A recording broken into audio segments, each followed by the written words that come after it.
सनातन मान्यताओं के अंतर्गत हमेशा से ही गाय को एक पवित्र पशु माना गया है। न केवल एक जीव बल्कि हिंदू मान्यताओं ने गाय को मां की उपाधि दी है। गाय को मनुष्य का पालनहार माना गया है और इससे मिलने वाले दूध को अमृत के समान माना जाता है। लेकिन क्या आप कामधेनु गाय के विषय में जानते हैं? हिंदू धर्म के अनेक धार्मिक ग्रंथों में कामधेनु गाय का जिक्र किया गया है। कहते हैं कामधेनु गाय में दैवीय शक्तियां थी। क्या आप जानते हैं कि कामधेनु गाय की उत्पत्ति कहाँ से हुई? युगों से ही गाय को पूजनीय माना गया है। यदि आप हिंदू धर्म को समझते हैं या फिर हिंदू मान्यताओं की जानकारी रखते हैं, तो शायद आपने कामधेनु गाय के बारे में भी सुना होगा। हिंदू धर्म के अनेक धार्मिक ग्रंथों में कामधेनु गाय का जिक्र किया गया है। कहते हैं कामधेनु गाय में दैवीय शक्तियां थी, जिसके बल पर वह अपने भक्तों की हर मनोकामना को पूरी करती थी। यह गाय जिसके भी पास होती थी, उसे हर तरह से चमत्कारी लाभ होता था। लेकिन इस गाय के दर्शन मात्र से भी मनुष्य के हर कार्य सफल हो जाते थे। दैवीय शक्तियां प्राप्त कर चुकी कामधेनु गाय का दूध भी अमृत एवं चमत्कारी शक्तियों से भरपूर माना जाता था। यही कारण है कि कामधेनु गाय को मात्र एक पशु मानने की बजाय माता की उपाधि दी गई थी। एक ऐसी माँ जो अपने बच्चों की हर इच्छा पूर्ण करती है, उन्हें पेट भरने के लिए आहार देती है और उनका पालन पोषण करती है। लेकिन क्या आप जानते हैं कि कामधेनु गाय की उत्पत्ति कहाँ से हुई? एक पौराणिक कथा के अनुसार समुद्र मंथन के समय देवता और दैत्यों को समुद्र में से कई वस्तुएं प्राप्त हुई, जैसे कि मूल्यवान रत्न, अप्सराएं, शंख, पवित्र वृक्ष, चंद्रमा, पवित्र अमृत, कुछ अन्य देवी देवता और हलाहल नाम का अत्यंत घातक विष भी। इस समुद्र मंथन के दौरान क्षीर सागर में से कामधेनु गाय की उत्पत्ति भी हुई थी। पुराणों में कामधेनु गाय को नंदा, सुनंदा, सुरभि, सुशीला और सुमन भी कहा गया है। कामधेनु गाय से संबंधित पुराणों में कई सारी कथाएं प्रचलित हैं। कृष्ण कथा में अंकित सभी पात्र किसी न किसी कारणवश शापग्रस्त होकर जन्मे थे। कश्यप ने वरुण से कामधेनु मांगी थी, लेकिन बाद में लौटाई नहीं, अतः वरुण के शाप से वे ग्वाले हुए। अन्य पौराणिक कथा के अनुसार कामधेनु गाय से संबंधित एक और कथा विष्णु के मानव स्वरूपी अवतार भगवान परशुराम से जुड़ी है, जिसके अनुसार एक बार सहस्त्रार्जुन अपनी पूरी सेना के साथ जंगलों को पार करता हुआ जमदग्नि ऋषि यानी भगवान परशुराम के पिता के आश्रम में विश्राम करने के लिए पहुंचा।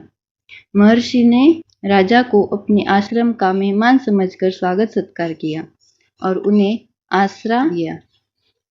उन्होंने सहस्त्रार्जुन की सेवा में किसी भी प्रकार की कोई कसर नहीं छोड़ी।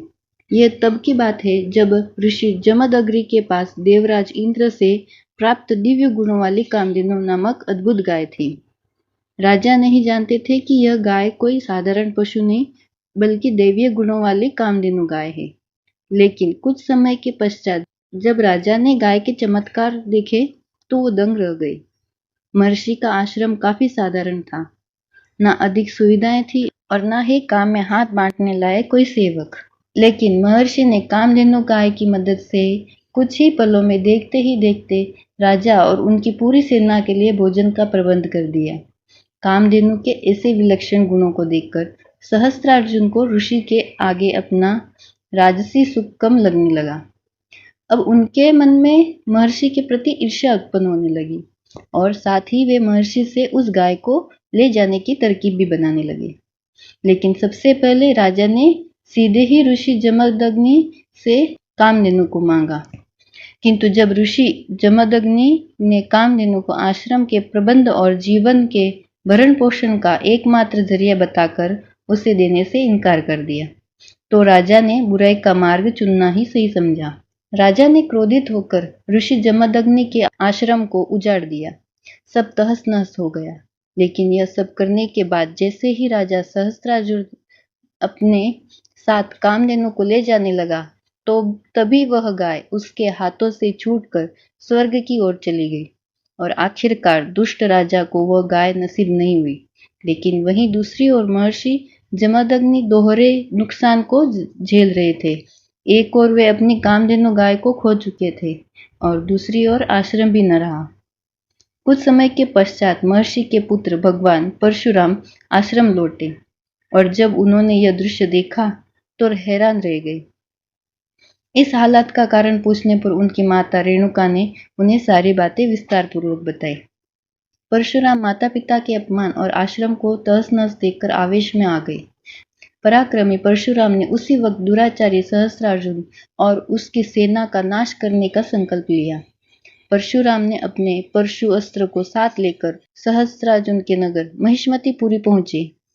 यहाँ पहुंचने पर राजा सहस्त्रार्जुन और उनके बीच भी भीषण युद्ध हुआ, किंतु परशुराम के प्रचंड बल के आगे सहस्त्रार्जुन बौना साबित हुआ। भगवान परशुराम ने दुष्ट सहस्त्रार्जुन की हजारों भुजाएं और धड़ परशु से काटकर उसका वध कर दिया। कामधेनु गाय में 33 देवी देवताओं का वास माना जाता है। इनमें से 12 आदित्य, 8 वासु, 11 रुद्र और 2 अश्विन कुमार देवी देवता हैं। इस प्रकार कामधेनु के अंग अंग में सुख, समृद्धि और शक्ति का वास है। ऐसा माना जाता है कि केवल कामधेनु की उपासना से सभी देवी देवता प्रसन्न हो जाते हैं। इस प्रकार कामधेनु गाय अपनी देवी शक्तियों के बल पर भक्तों की हर मनोकामना पूरी करती है। भारतीय संस्कृति में युगों से ये माना जाता है कि जिस घर में गाय निवास करती है और जहाँ उनकी सेवा की जाती है, वहाँ कोई भी समस्या अपने पांव नहीं पसारती। आज भी भारत के सभी गांव, कस्बों में जब किसी की रसोई में खाना बनता है तो हमेशा पहली रोटी गाय के लिए निकाली जाती है। गाय को न केवल एक जीव बल्कि हिंदू मान्यताओं में माँ की उपाधि दी गई है। ऐसी भी मान्यता है कि 84 लाख योनियों में जन्म लेने के बाद हमारी आत्मा अंतिम योनि में गाय बनती है। गाय को मनुष्य का पालनहार माना गया है और इससे मिलने वाले दूध को अमृत के समान माना जाता है। भगवान कृष्ण से जुड़ी कथाओं में भी गाय अपना विशेष स्थान रखती है। इस प्रकार भारत में गाय का महत्व बहुत अधिक है और इसकी रक्षा और संरक्षण की जिम्मेदारी हम सभी की बनती है।